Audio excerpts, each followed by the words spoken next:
So I just got back from my 2024 trip to Kings Island. I didn't just go to Kings Island, I went to Cedar Point and Holiday World, but Kings Island is by far my favorite. So every time I go to the Midwest, that's a Kings Island trip to me, you know? I love this park so much. I can't put it into words. This is by far my favorite amusement park, and honestly, I might like it more than parks like Disneyland, which might be heresy to some people. Disneyland means the world to me as well, but Kings Island just hits me different, dude. I get so sad leaving that park because it's so much fun. I love Kings Island so much. It's definitely one of my favorite parks of all time. The unfortunate thing for me though is that I've already made a bunch of videos about this park. I already made review videos for all 5 of my favorite coasters. Those were some of my earliest reviews, so watch with your own risk.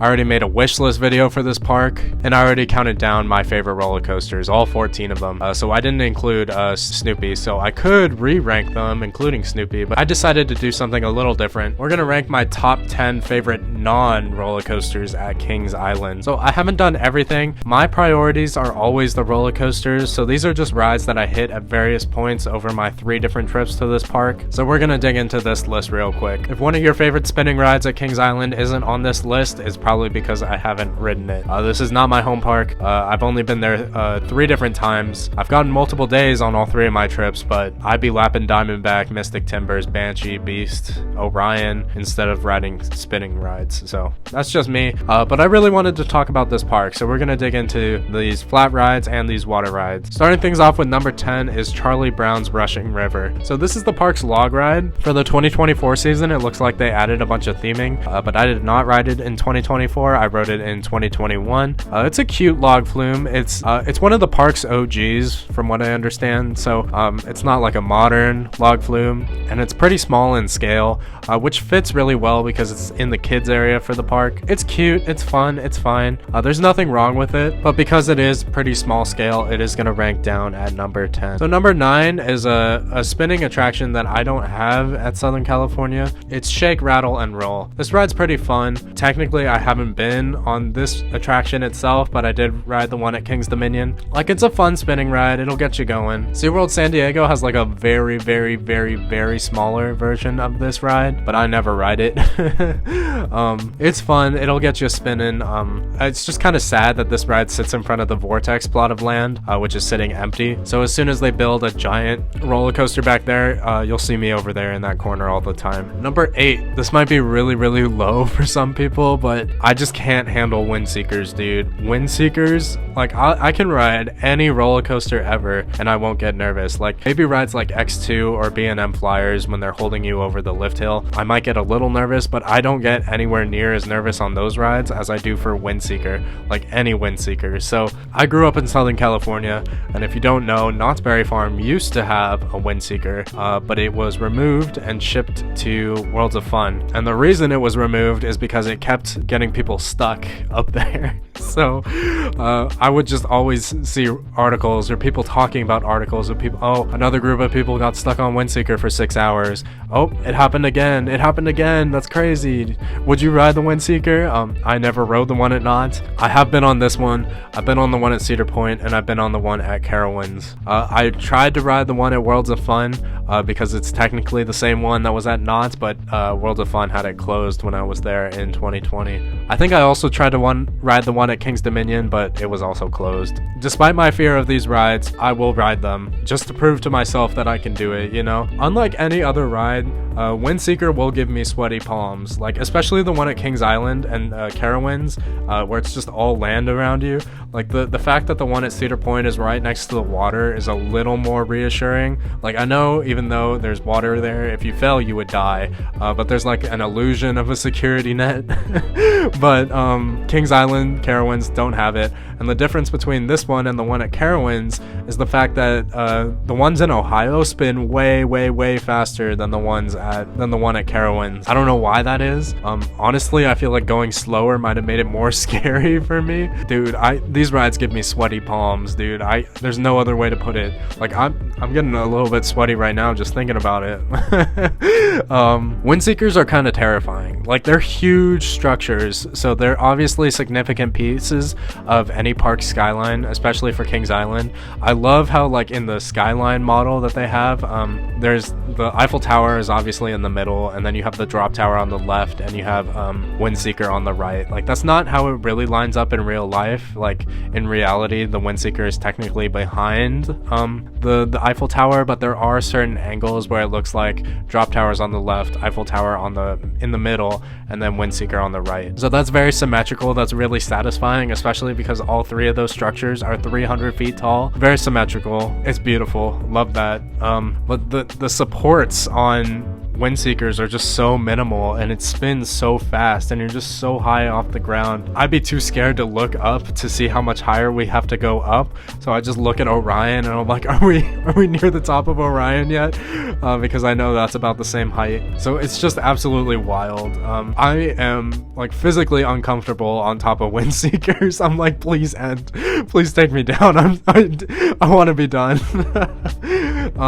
So I'm interested to hear if any of you are the same way. Probably not. I think part of it is because of, like, when I was a kid, you'd always read those articles, so those always pop up in my head. When I get on a Windseeker, I'm like, what if you get stuck for 6 hours? Or what if you're the first article, like someone fell from the top of Windseeker? Obviously that would never happen. But you know, just how thin the support column is, and the fact that it like shakes a little when you sit down, that's terrifying.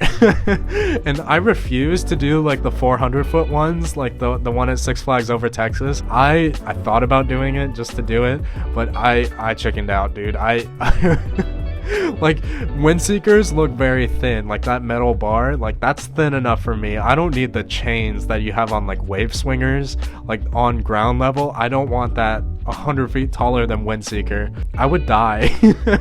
So I did not do the one at Over Texas, and I've never been to Icon Park in Orlando. Not that I want to go to Icon Park in Orlando. So Windseekers just hit different, dude. They got me terrified. Let's head back down to sweet ground level with Whitewater Canyon. This ride is cute. It's really fun. It has a bunch of water cannons, so you can pay to soak people, which is always really fun. I love doing that. My favorite ride to do that on is Journey to Atlantis at SeaWorld San Diego. You could just soak people on that ride, and 100% worth the $1 in my opinion. Very fun. It's not fun when someone does it to you though, but the rapids were fun. The big thing that's unique about this ride is that it has an awesome view of Mystic Timbers. Like in the queue, you get some really cool angles of that ride, and obviously I love Mystic Timbers. So Whitewater Canyon is a very solid rapids ride in my opinion. I'm pretty spoiled with Grizzly River Run at California Adventure. I'm from Southern California and I go to DCA all the time, so Grizzly River Run is my favorite rapids ever, and it's at my home park, so I'm spoiled with rapids rides, but this one is still pretty solid, especially for a regional theme park. Number 6, we got Surf Dog. This is a clone of Pipe Scream at Cedar Point. Surf Dog is the one that I rode though. So this is basically an extended disco. Discos are always fun. I think I prefer the setup on the one at California's Great America, where you're sitting outwards on like that bike seat that most discos have. But this one's fun too. You get some fun laterals. You pick up some decent speed, and like it feels like a full-scale flat ride, but it's kind of embarrassing to ride any ride in Planet Snoopy. So I've only done it once, and at Cedar Point I just have other priorities than Pipe Scream. It's a really solid ride, but I think I prefer the one at California's Great America. Tiki Twirl, something like that. Going up to number 5, this is the newest ride on this list. It is Soul Spin. Technically, I've not been on Soul Spin, but at my local fairground, there's literally a ride just like this, and it's actually pretty fun. It's a modern enterprise, and I think I like them more than the old school ones. I've only been on one of the old school ones, and that is the one at California's Great America. We just talked about that park, that's weird. But the new generation is really fun. It's like single person seating, so you sit by yourself, and when you're going up, it looks like it's gonna launch you into the sky. It's basically doing a loop over and over and over again, so it's really fun. The weird thing about this ride is that it made like a weird tire screeching sound just walking by it, so that's weird, but it's definitely a fun ride experience. Number 4 is Delirium. So Frisbees are some of the best flat rides that you could ride at any theme park, and this is obviously a full-scale Frisbee. I've only been on this one once though. I wasn't that impressed with it. It felt pretty controlled and pretty tame. Midwesterners, I love Midwesterners. They're so much more sociable than people in Southern California, so I was sitting on Delirium by myself because my family, they aren't as big of thrill seekers as I am, but the guy next to me was like freaking out, and he looked over at me, and I wasn't wasn't saying anything. I was just kind of like enjoying the ride experience, and he was like, bro, are you okay? Because I guess he was worried about me, but I was like, yeah, dude, I'm fine. Like, this is nothing. And he started going off about how I should work at NASA, yada yada yada. So people are really friendly. You gotta love that. That's probably an interaction I'll never forget. And honestly, that was the most notable part about the ride experience. I'm definitely spoiled with Crazanity. That feels like it's more out of control. It's also larger in scale, but Delirium is a very solid ride. Like, any of these frisbees are very, very fun, even the smaller scale ones. Number 3 isn't a ride, but I felt like I should include it. It's the Eiffel Tower. Honestly, I think observation towers like the Eiffel Tower are way better than just the traditional, like, actual rides, like the sky cabins, like at Carowinds, Knott's Berry Farm, CGA again, dude, that's weird. SeaWorld San Diego has a really tall one, obviously SeaWorld Orlando, but on the Eiffel Tower you can get any view that you want for as long as you want. So for me, I can film any roller coaster in the park for as long as I want, and you have some great views up there. Like, I love the view from Orion. The Eiffel Tower has 2 different decks, and if you're on the top deck, if they have the top deck open, it looks like you and the top of Orion are like at the exact same height, so it looks like Orion kisses the horizon and then it dives back down. I think that's a really cool visual. When you're on the other level, it doesn't look that way, which is kind of a shame, but I still really like it. You have great views of Banshee, you have great views of the entire park. It's just absolutely amazing up there. You take an elevator up and down, so it's really nice, very fun. I know it's technically not a ride, but I still wanted to include it. Going up to number 2, we have Congo Falls. I'm never gonna forget the first time I rode this ride. It absolutely blew me away because it is very short and the lift hill takes an ungodly amount of time. It is so slow. This ride has no restraints, and the airtime pop on the drop is wild. It'll chuck you out of your seat, bro. So that's actually a really solid airtime moment. Is it worth your time? That's up to you. I skipped it in 2024, but in 2018 when I rode it, it floored me. It absolutely blew me away, and I think I rode it twice or 3 times in 2021, just because that airtime pop is so much fun. There's one just like it at California's Great America, so if you'd rather spend your time with this ride at a park like CGA instead of Kings Island, where there's just so much more stuff to do, you can definitely do that. They both felt identical to me, the one here and the one at CGA.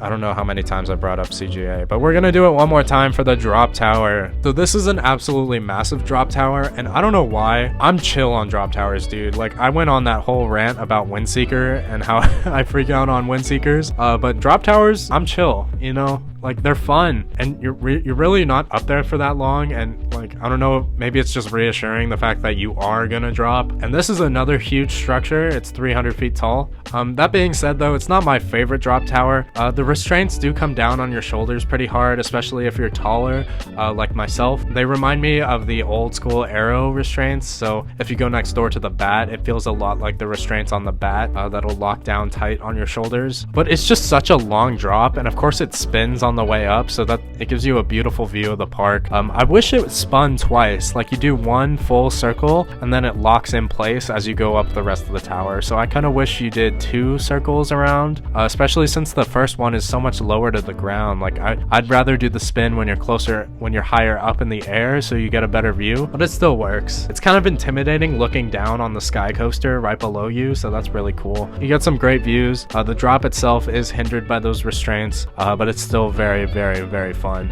Any drop tower is going to rank towards the top of this type of list, and Kings Island has a very solid one. I might prefer the one at CGA. I told you I was going to mention CGA again. It is shorter, but I think the restraints are better on those like first generations ones. I guess second generation, huh? Because Demon Drop is first generation, but whatever. I also think the one at Kings Dominion is better. I don't remember the restraints being a problem on that ride, so but either way, this is still a really strong drop tower, and I love my drop towers, so that's why it ranks so high. So thank you so much for watching. Thank you for listening. Please like, comment, and subscribe. Did you like this video?